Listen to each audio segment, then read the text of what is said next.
3 John chapter 1 verse 1 and 2. You'll allow me to read only the verse 2.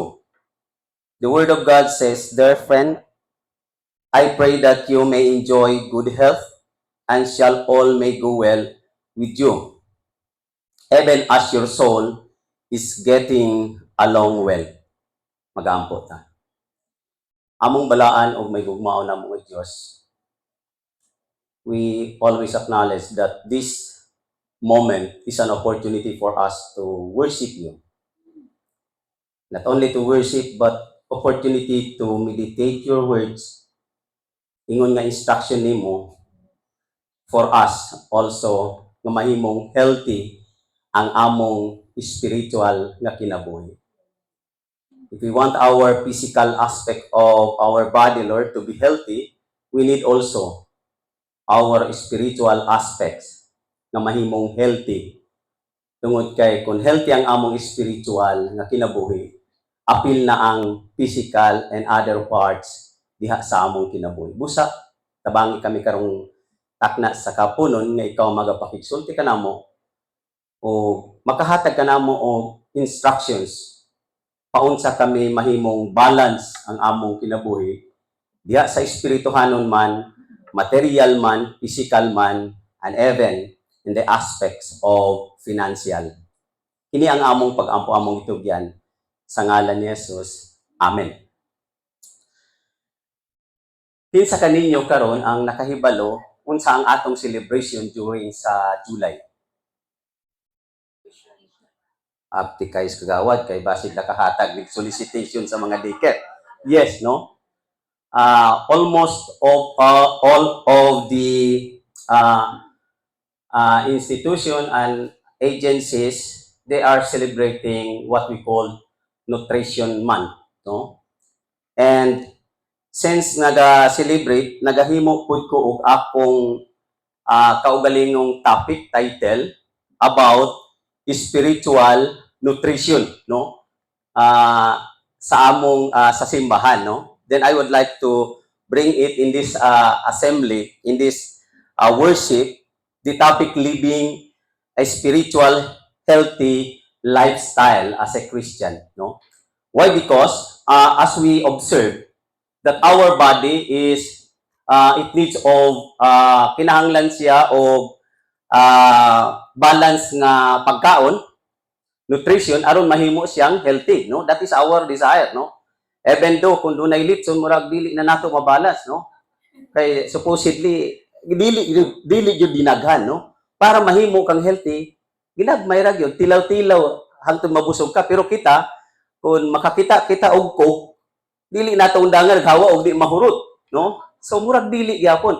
But we always desire that healthy ang atong physical nga aspeto, no? Now, not only in our physical aspects of our life that we desire to be healthy, we need also desire that our spiritual is mahimong healthy ang atong lifestyle, no? Matod pa dinhi kung imong tanawon dire ang background sa passage nga atong gibasa, ang iyang background, ang author niini si John, no? Kining 3 John, known as the beloved, no? Disciple. Traditionally in John 3 John, 1st and 2nd John, the Gospel of John and Revelation. Kini nga sulat reflects kini diya sa familiar kayo nga tema ni John nga kamatuoran, gugma, pagkamanggihatagon o pagkamatinumanon. Now, gisulat kini ni John etong AD, no? AD means Anno Domini, 85 to 95 ang pagkasulat nini. Likely, gikan kini sa Ephesus, no? During sa later part of John's life, when he was overseeing several, siya pa ang overseer, no? Sa mga pipila ka mga kasimbahanan, no?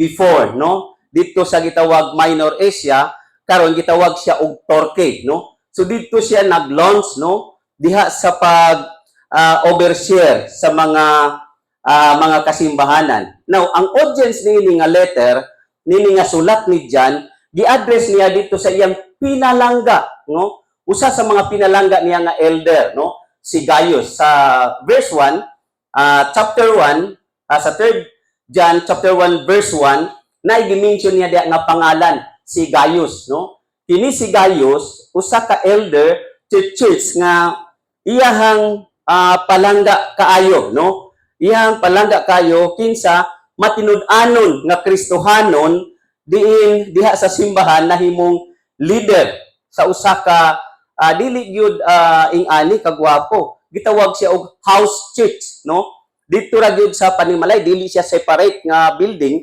kundi Panimalay lang yun. Og dito si Gaius leader or elder dito nga nahimo siya nga usa ka leader, no, sa usa ka house church. Og kini nga sulat address nga to sa iya nga maging hospitable siya, no, diya sa pag-support ilabi na sa mga nagalakaw, no, nagasangyaw nga mga Kristohanon, or in other words mga missionary. Now, ang purpose ni John ni sa pagsulat kay Gaius aron i-encourage niya si Gaius sa pagpadayon sa pag-alagad diha sa Ginoo, no? Then sa verse 2, kung imong tanawon, matud pa niya unta ang imong kinabuhi mahimo, no? Matud pa niya mahimo siyang spiritually, mahimo siyang maayo og himsog, health, no? Mayo himsog ang imong kinabuhi labaw sa tanan diha sa espirituhanon nga aspeto aron mahimo kang matud pa niya mahimo kang makapadayon diha sa mga buluhaton nga gipiyal kanimo. Now, talking about spiritually healthy lifestyle, ang usa ka Kristohanon nagahandom niini. Dili lang kontento kita sa atong lawas nga makakaon kita, balance, exercise to make our body healthy, exercise ta, walking, jogging, no, etc., basketball, unsa man aron mahilom lang gyud tang healthy, no? Kay kung idaran na ta, di lang ta moingog tigulang kay masakitan pud ta nang imong tigulang. Kung idaran na ta nya sakit-sakit nang imong lutahan, di ba? So ang tambala na walking, no? Ay jogging kay delikado kay idaran naman ta. Walking lang, no? So mawala daw na. Doon nami usa sa member sa church, sige gyud siya likramo anang iyahang tuhod nga sakit kaayo yang tuhod. Pero naobserbahan na po, sige siya og lakaw. Karon wala na po siya naglikramo, no? What I would like to drive out is that is our desire at our life is mahimong himsog, no? Og dinhi mahimo pod ang atong tinguha, matud pa niya as Christian, we desire also that our spiritual mahimong himsog, no? Himsog. Kung imong tanawon, unsa man ang imong unsa man ang imong ginatinguha, kung imong tanawon, kung maayo ang imong espirituhanon nga sitwasyon, apil na tanan. Look katong paralitiko. Pagduol niya kang Ginoong Hesukristo, unsa gingon ni Ginoong Hesukristo? Katong magpaayo siya. Unsa gingon ni Ginoong Hesukristo? Ingon siya, ang imong sala gi pasaylo. Wala niya asang pinakasayon ang imong sakit naayo o giayo na, or kung imong tanaw mo to nakadungog tong mga Pharisee, mura ba og naglibog sila diyon sa pag-ayo nga ang iyang giingon ang imong sala gipasaylo, dili man siya Dios, kay ang Dios ra may makapasaylo sa sala. Pero kung imong tan-awon didto, pag ingon niya ang imong sala gipasaylo na, tindog og lakaw. So ang paralitiko nilakaw dayon. Now, kung imong i-analyze ang maong sitwasyon, kung ayuhon sa Ginoo ang imong espirituhanon nga kinabuhi, pati ang imong pisikal ayuhon, pati ang imong pamilya, pati ang naa sa imuhang tinguha sa imong kinabuhi ayuhon sa Ginoo. Provided the inner diha sa atong kinasuluran maoy atong mapasalo. Now, to make healthy our spiritual, matud pa niya, dunay pipila ka mga butang gusto nako ihatag sa inyo para diretso ta, no? Basic lang yun kayo ni, no? But we need to do it, no? Basic lang ni. Unsa inyo niya? To make our spiritual life or Christian life nga mahimong healthy, aron mahimong himsog ang atong kinabuhing Kristohanon, kinahanglan, una, matod pa niya, atong pakanon sa pulong sa Ginoo. That is our spiritual nutrition. To feed, matod pa niya, feeding on God's Word. The very important aspect to make our life, matod pa niya, spiritually healthy, we need to feed our soul daily by reading of the words of God. That is basic, no? But sometimes, basic lang na siya, pero lisod na to himuon, no? It is easier for us, no, to look on what is inside of our cell phone than to read the Bible. Though our cell phone is downloaded by application of the Bible. But sad to say, dili to mao ang imong matupok na application, no? Kasagaran matulpok nimo ang ang Messenger, etc., etc., no? And that is why we are reminded, no? These words addressed to us as a Christian, even to all pastors, tungod kay doon na po yung mga pastors, appeal ko, doon na po yung mga pastors nga diha namutan-aw sa pulong sa Ginoo adlaw nas Domingo, no? Kanang naay pasaylo lang ta. Dunay mga pagtulunan nga kanang pinaagi lang sa by dictate of the Holy Spirit. Walay istadihay, no? Sa amo dili na musilbi, no? Example karon, wa ka ka-study, gilingkuran kag reverend diha, no? Nga pastor, parehas ni Pastor Ken, no? Bag-ura na orden, murag lisod kayo sa kuha, mo mapatuyag istorya diri nga murag layo ra kayo tinuod kimo sa di man na mao. Nadunay mga pastor kanang dictate of the Holy Spirit, no? Unsay ginahimo? Walay istadihay. Kay kanang mo study ka, that is human tradition, no? Ang himuon pagkabuntag sa Domingo anaon.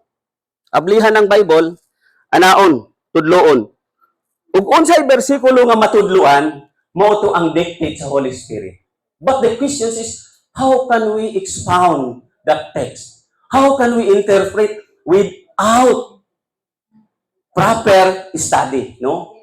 So, matod pa niya, so for us to live spiritually healthy lifestyle as a Christian, we need to feed, no, the Word of God always, matod pa na, daily, gani ang yang gisulti.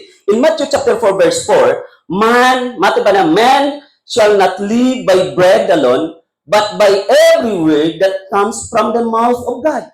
Ingon siya, dili lamang ang tao mabuhi sa tinapay. Now, that is what is always, no? Kanunay natong ginagukod. Dili takabasa sa Biblia tungod sa kabisi sa pagpangita. There is nothing wrong sa pagpaningkamot, no? Aron aduna tay makaon.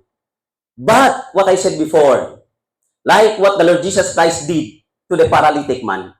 Ingon siya, kung unsa man ang imong tinguha, as long as we always desire to feed our soul about the words of God, and the rest, God will supply, no?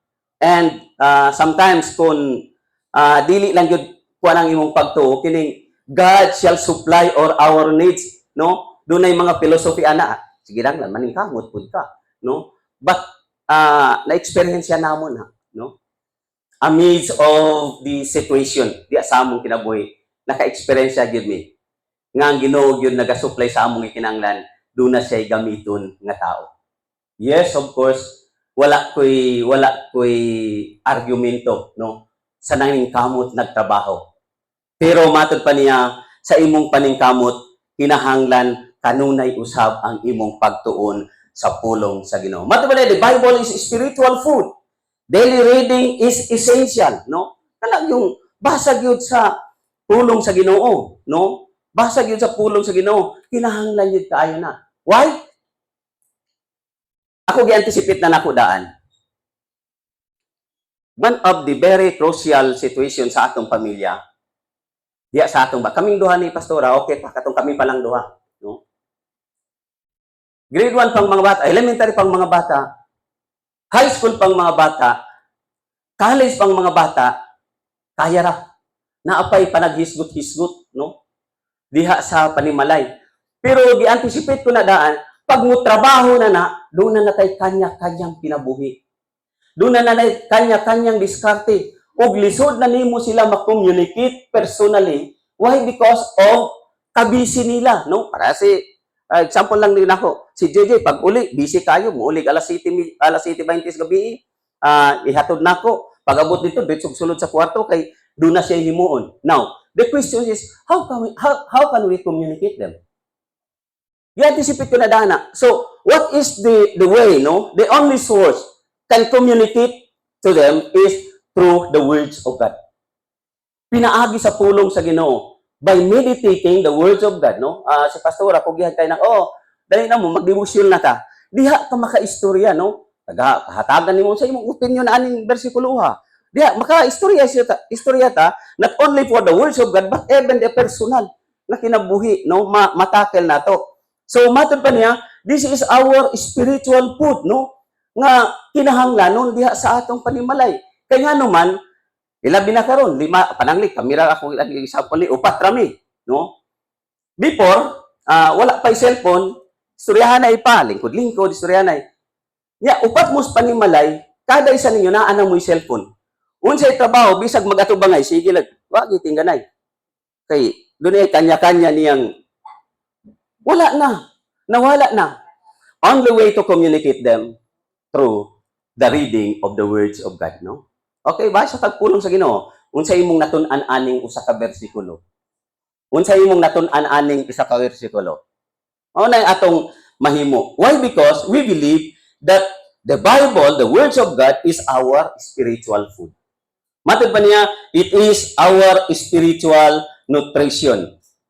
Spiritually healthy Christian make time to read, meditate, and apply God's words in our life. God's words in our life. Just like eating meals sustains the body, the word, matod pa niya, sustains our soul, no? So basic lang yun tayo ni, but we need to do it, no? For us to make spiritually healthy lifestyle. Ikadua, matod pa niya is prayer. Okay, no? Ganiha, feeding on God's word, that is our spiritual nutrition. Ikaduha is prayer. Prayer, matod pa niya, is the breath of our soul. Ang pag-ampo, mao kini ang gininhawa sa atong kalag. In 1 Thessalonians chapter 5, verse 17, nagaingon siya, pray without ceasing, no? Doon ay mga filosofiya ni, no? Now, pray always, no? Kanunay yung mag-ampo niya, magpiyong mag-ampo ang Kristohanon. Dili man pareha sa uban na pwede ra ba yung magmata, pero nganong magpiyong? Ay nangutana sa kuana sa akong Bible study, nganong magpiyong manggid pastor? Nako, magpiyong ta kay para dili madisturbo, naka-concentrate ka ang imong hunahuna diya sa Ginoo.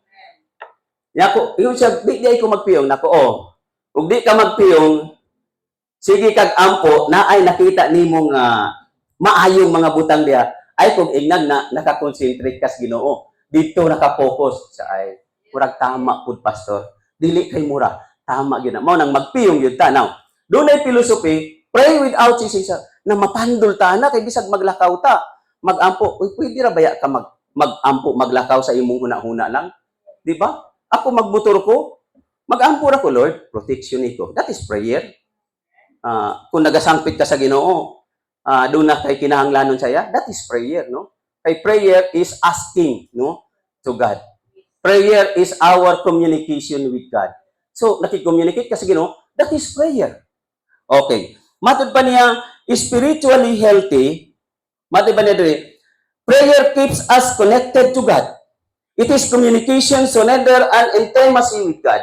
Mao kini ang pag-ampo gikinahanglan to make us spiritually healthy because it is our intimacy. Mao kini ang paagi nga makigsuod kita diha sa Ginoo. Doon na kita'y pagpakigsuod, intimacy. Matod pa niya, our communication, our surrender, no? Lord, pasaylo ako sa akong mga kapakyasan. As we pray, package na, no? Diha, before we pray, Lord, una sa tanan, pasaylo ako aron mahimo kong takos sa pagduol diha kanimo. Tungod kay ang atong gialagaran, ang atong giampuan, balaan siya. takos siya sa pagpangayo o kapasayloanan. Matod pa niya din spiritually healthy lifestyle includes first, matod pa niya, personal prayer. Doon na may gitawag corporate prayer, no? Na may prayer meeting, na ay personal prayer, no? Na ay duha lang ka buok mag-prayer.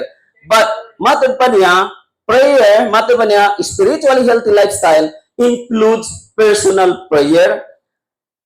Ikaduha, matod pa niya, include intercessory prayer. Prayer also, thanksgiving and confession, no? Kanang magpasalamat kas Ginoo, Lord. Salamat gid kaayo sa imong pag-provide sa akong gikinahanglan. Buntag sa iyo, Lord. Salamat sa imong pagtipig sa among kinabuhi tibuok gabi. No? That is our personal prayer. So prayer, matod pa niya, is the breath of our soul. Ang pag-ampo mao kini ang gininhawa, mao kini ang pagginhawa sa atong kalag ug gikinahanglan kini aron mahimong healthy ang imong spiritual nga kinabuhi. Mura bag oxygen nato, no? Kanang nagtinga-tinga na ka, no? Oxygenan ka mo. Makasumpay baya sa ginhawa, no? Pero mura bag inato, no? Ang imong gininhawa kay naay namatay nga igagaw nato sa Via Crucis. Ginhawa man gyud siya. Pero ingon ang doktor, pastor, kung tagano ng oxygen, patay na siya. Naku, grabe, no? How come nga makaginhawa siya? Pagtanggal sa oxygen, wala na yun. Di ito, ang oxygen na lang ang gadala, no? Naamay mga nurse diri sa atong atubangan. Dili nako ma-explain nganong mo ginhawa through oxygen, no? Tarong ramang yun, no? Mura magbuhi pa mo tong dagtadog isa ka gabi bayad na pod ka sa tibuok gabi ug manapod, pero di ito patay na di ay, no? Wala na, no? Kay istoryahan nimo di man pero gaginhawa pa baya, no? Init pa bud baya ang lawas, no? Pero nag-ingon akong igagaw na sa murag adto ra man ang isa ka adlaw na matay, no? Kay di naman gyud mo istorya. But what I would like to drive out in this simple illustration, prayer matid pa niya mao kini ang atong gininhawa sa atong kalag, no? Mao kini ang gininhawa sa atong kalag. Ikatulo, matod pa niya, to make our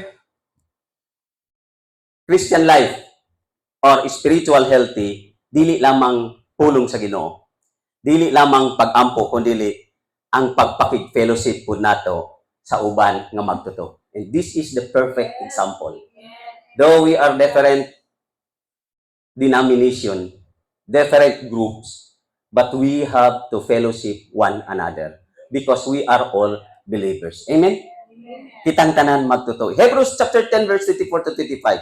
Not giving up meeting together as some are in the habit of doing. Fellowship, no? With other believers can make our spiritual healthy lifestyle. Fellowship strengthens and edifies the body of Christ, no? Tinuod na. Kana bang mura bag isolated ka, wala ka na-isolate ang imong kaugalingon diha sa murag dili kayo ka madasigon, no? Dili ka madasig. Why? Because fellowship edifies the body of Christ. Being around other believers encourages us to stay on fire for God. Wow, tinuod na. Kung naa kay bisag sa mga tapok-tapok, no? Kanang makita nimo nga, uy, kauban ako ning Kristiyano, murag nakampante ka, no? Murag nakampante ka kanang mga naay mga patawag, kita no, na may pastor ka. Okay, pastor ka, murag malipay pud ka na kay kauban, no? And that is also the simple illustration. Being around other believers encourage, matod pa niya, encourage, makapadasig sa pagpabilin nga matod pa niya madasigon diha sa pag-alagad. Accountability is a sign of matod pa niya spiritual maturity, no? Kanang doon na kay accountability within the fellowship, doon na kay trabaho, pananglit si Ma'am Elma, say kapuyan na siya, pero paagi na matod pa niya nga mahimong healthy ang imong spiritual nga kinabuhi. Kay nga naman naa ka sa fellowship, doon na kay accountability, no? Doon na kay kaakuhan. Tama ba? Doon na kay kaakuhan diha sa usa ka grupo, no? Kanang naa kay part, no? Nindot man ang naa kay part. So that is, no, the third, no, ways how to make our spiritual healthy. Ikaw pa itong katapusan. Napag yun niya pakapinani. Oh. Number 4, mati ba niya, to make our spiritual life healthy, we need also to be obedience and a godly lifestyle. Kinahanglan, masinugtanon pud ta, no? Dili ta supakiro, no? Nga in terms of Christian life, masinugtanon ra gid ta, no? In every aspect. Unsa giingon diya sa James chapter 21 verse 22. Do not merely listen to the word and so deceive yourselves. Do what it says. Matod pa niya. Spiritual health shows in our action, living out our faith. Spiritual health shows in our action. Dili pwede nga mailang ta sa istorya, kinahanglan makita pod ang imuhang ginaistorya. It includes first forgiveness. Kini ang lisod, no? Pero kining forgiveness pwede ra man ni plastic-plastikanay lang. Casual lang bisag may ara ginabatyag, di ba ma'am, no? Pero pwede ra plastic, no? Why? Because daw sa waay lang, no? Pero may ara ginabatyag, no? So that is, no? Kuan lang. Why? Because we are a Christian, no? Kung dili gyud makaya, no? The best gyud siguro i-confront nimo para mahuman ang istorya. Istoryahon gyud nimo siya. Forgiveness, matter ba niya? Then number 2, matter ba niya? Obedience and godly lifestyle is holiness. Pagkabalaan, dili man gyud siguro pud pwede nga sige, kinanglan magsuot na lang gyud ta ning puti.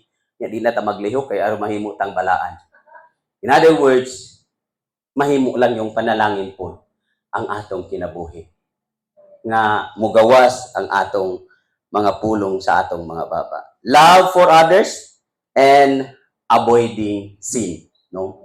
Kini kay usa sa mga makaprevent or kaaway sa spiritual healthy lifestyle is kana yung sala o kaning kalibutanon ng mga tingwa. There is nothing wrong about what is in this world.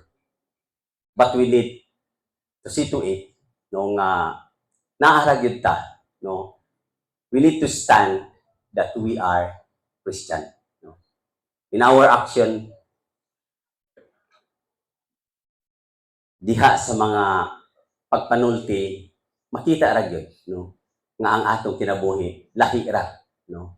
Sa uban. Lahi ra sa pagpanulti. Let me finish this message sa usa ka istorya, no?